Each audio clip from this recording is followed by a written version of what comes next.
And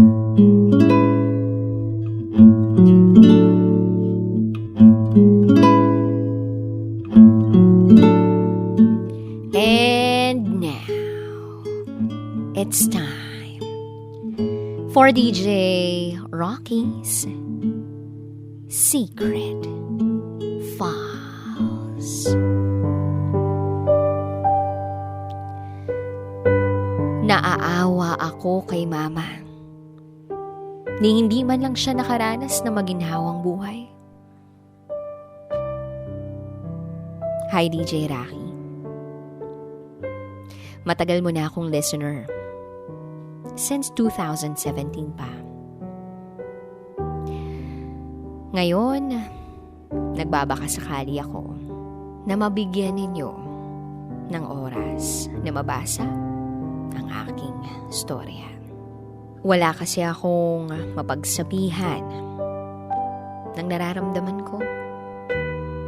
Biruin niyo nga, ang taong madaldal na katulad ko, maraming kaibigan. Pero ni isa ay walang nakakaalam ng saloobin ko. Hindi ito tungkol sa love life ko. But this is about myself and my family. Itago mo ko sa pangalang Adele, 27 years old from Muntinlupa City. At ito ang aking secret file. Pangalawa ako sa 3 babaeng magkakapatid. Pero may 5 akong mas matandang half-brothers. Bale, 3 sa mama ko at 2 sa tatay ko. Ganun pa man, sobrang close kaming lahat. Dahil siguro, masayahin ang parents namin. Lumaki kaming 3 babae, kasamang 3 half-brothers ko sa mama ko. Naghiwalay si mama at tatay nung 8 years old ako. At napunta kami lahat sa mama ko. Siya yung tumaguyod sa amin. Todo kayod siya. Dyaryo sa umaga, balut sa gabi. At meron din siyang mga itinitinda sa merienda. Nung time na yun, awang-awa ako sa mama ko. May mga time pa na hindi ako makatulog dahil naaalala ko yung mama ko na umaabot ng madaling araw. Nagtitinda pa rin ng balut, as in nilalako niya pa. Umiikot siya sa buong subdivision ng ilang beses. May pagkakataon ding sumasama kami kapag bakasyon kaya alam namin kung anong hirap niya. Tapos gigising din ng alas 5 ng madaling araw para kumuha ng dyaryo at ma-deliver ang mga to. Naging trabaho niya ito for more than 20 years. Hanggang sa graduate kami ng college, ayaw niya pa rin tumigil dahil hindi daw sanay ang katawan niya. Kaya sobrang proud ako sa mama ko. Pati na rin syempre sa tatay ko. He may not be a good husband, but he is the best father for us na mga babaeng anak.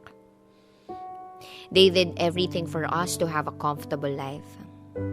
They taught us not to get dependent on anyone. Mabubuti silang tao. Siguro, hindi lang talaga sila ang para sa isa't isa. But they love us unconditionally. Dumating kami sa time na lahat kami pati ang mga half-brother ko may trabaho. And it was our time to support them and give back what they deserve. It was one of the happiest moments of our lives. But it did not last. After getting my professional license, our mama was diagnosed with cervical cancer. Stage 3.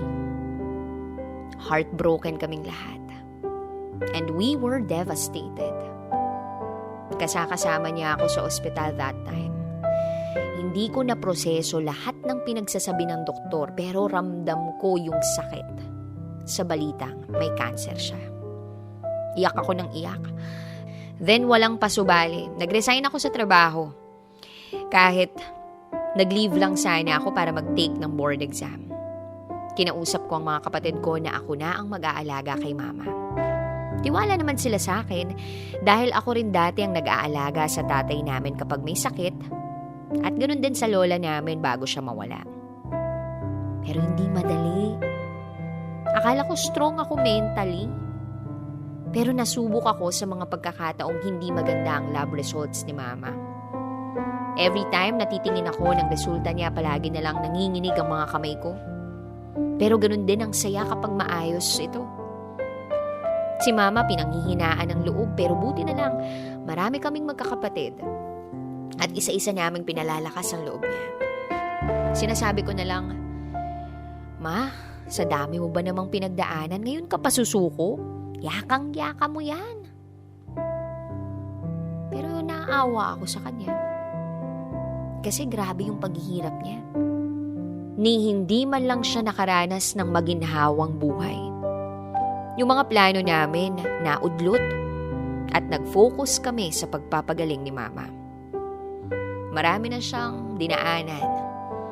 Radiation, therapy, low at high dosage ng chemotherapy. Hanggang ngayon lumalaban siya. Praying na malagpasan niya to. And I'm praying na malampasan ko rin yung mental battle ko. Hindi ko alam, DJ Rocky. Pero I feel lost. Parang ang bigat ng pakiramdam ko. At sobrang lungkot ko. Almost every night I'm crying and wondering when will my mystery end. Bakit ang tagal? Bakit hindi ako makakita ng silver lining? Alam ko na hindi ito related sa kalagayan ni Mama. Naniniwala akong gagaling siya. Pero hindi ko lang maintindihan sa sarili ko. Hindi ako makapag-open up sa mga kapatid ko at mga kaibigan ko. They're always busy. And I don't feel like telling them that there's something wrong with me. I feel alone and scared. I feel paranoid in everything and in anything. Which is very unlike me. Hindi ako to eh. I was a positive and a happy-go-lucky person. Dati, kontentong-kontento naman ako eh. Now I feel so broken. I don't know what to do, DJ Rocky. But I know that I should keep moving forward. And kailangan gawin kong busy yung sarili ko, hindi lang para sa akin, kundi para sa pamilya ko. I know God has a greater plan for us. We just need to work hard and pray. Sabi nga nila, nasa Diyos ang awa, nasa tao ang gawa. Hanggang dito na lang po, DJ Rocky. Kahit hindi mo man tumabasa, at least nailabas ko ang saloobin ko. More power and God bless. Muli, ako si Adele. At ito, ang aking secret file.